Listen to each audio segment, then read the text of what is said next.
Saya akan membawakan cerita horor yang berjudul Benda Apa Itu. Cerita yang berasal dari pengalaman saya di masa lalu sewaktu sekolah dasar.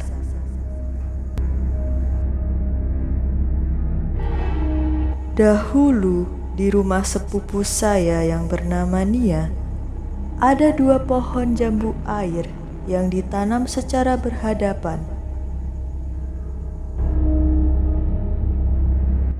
Jarak pohon jambu air pertama dan kedua sekitar 4 meter. Pohon jambu air pertama memiliki buah yang berwarna pink kemerahan, ditanam di sisi utara. Lalu pohon jambu air kedua dengan buah yang berwarna merah agak gelap ditanam di sisi selatan. Kedua pohon itu tumbuh sangat rindang, sehingga membentuk seperti gapura. Dan 2 pohon jambu air yang ada di depan seberang jalan rumah saya itu selalu menarik perhatian saya sejak kecil. Setiap pulang sekolah atau liburan sekolah, saya dan Nia selalu bermain di bawah 2 pohon jambu air itu. Rumah saya dan Nia dibatasi oleh jalan desa.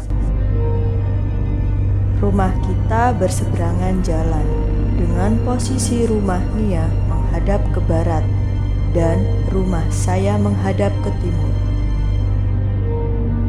Selain bermain dengan Nia, saya juga bermain dengan anak-anak lain di desa.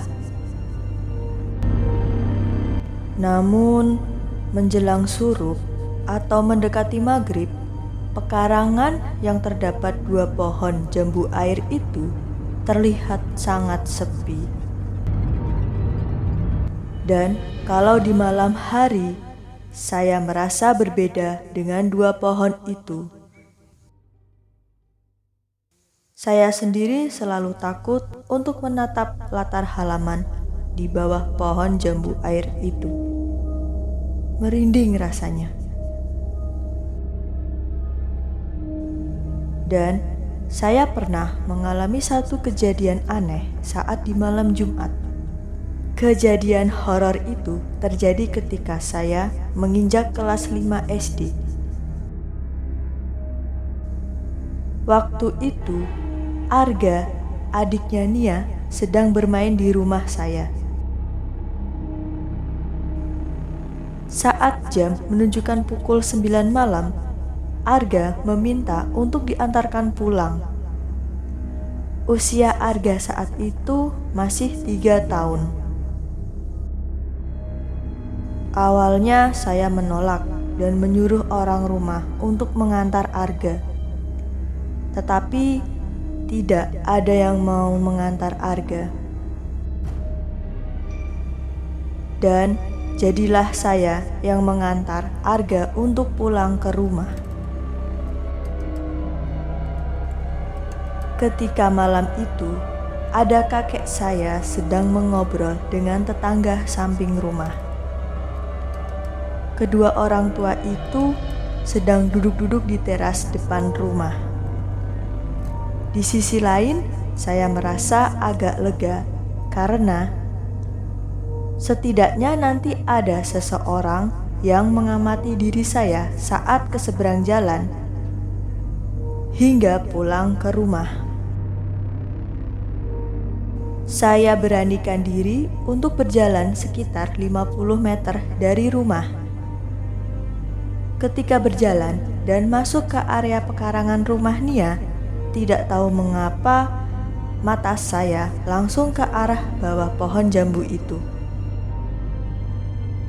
Dan saya melihat sebongkah bara api menyala. Bentuknya hampir kotak. Saya berpikir positif jika itu adalah sisa pembakaran sampah dedaunan. Tetapi saya bingung kenapa bentuknya kotak. Semakin saya amati, bara api itu menyala dan meredupnya sungguh aneh. Seolah-olah bara api itu bernafas. Dan saya sempat terdiam beberapa detik. Hingga akhirnya, Arga pun segera berlari masuk ke rumahnya. Arga meninggalkan saya seorang diri. Saya masih berdiri dengan fokus melihat bagaimana redup dan menyalanya bara api itu. Dan saya menyadari jika bongkahan bara api itu tepat di tengah-tengah pohon jambu air itu. Lalu saya melihat sekitar pohon jambu itu tak melihat ada sapu atau alat yang digunakan untuk melakukan pembakaran daun. Dan sekitaran pohon itu gelap. Walau terdapat 2 rumah di belakangnya, namun lampu di teras rumah itu sangat minim penerangan.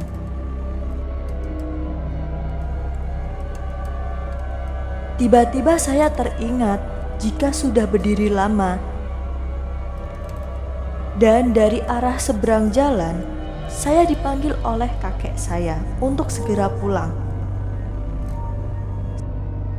Saya berlari ke arah kakek saya dan menceritakan apa yang saya lihat tadi. Kakek saya terlihat tenang dengan ucapan saya.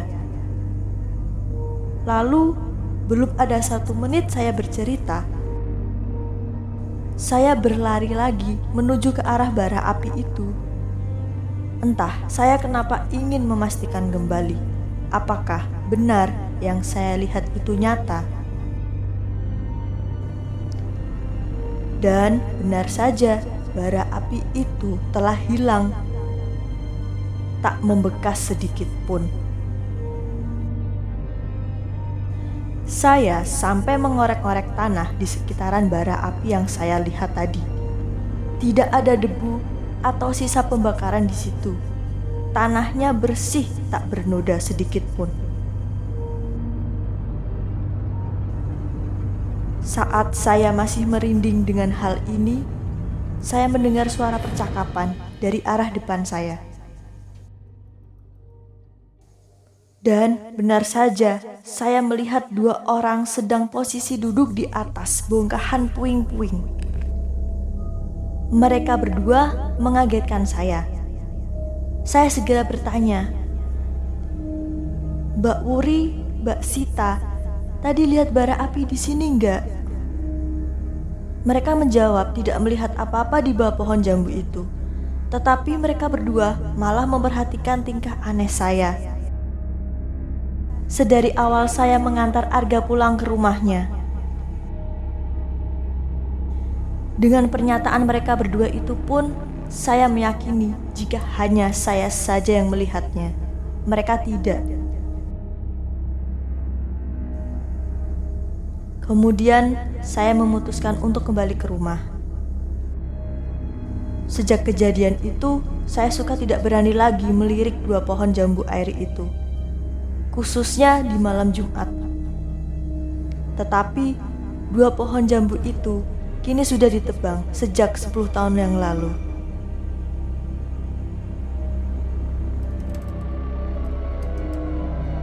Lalu setelah saya dewasa, saya bertanya kepada teman saya yang tahu akan dunia goib. Dia menjawab jika yang saya lihat waktu SD itu adalah pusaka yang jatuh ke bawah. Dan di atas pohon jambu itu memang ada makhluk astral yang menjaga pusaka tersebut. Wallahu alam. Sekian cerita dari saya dan terima kasih atas waktunya.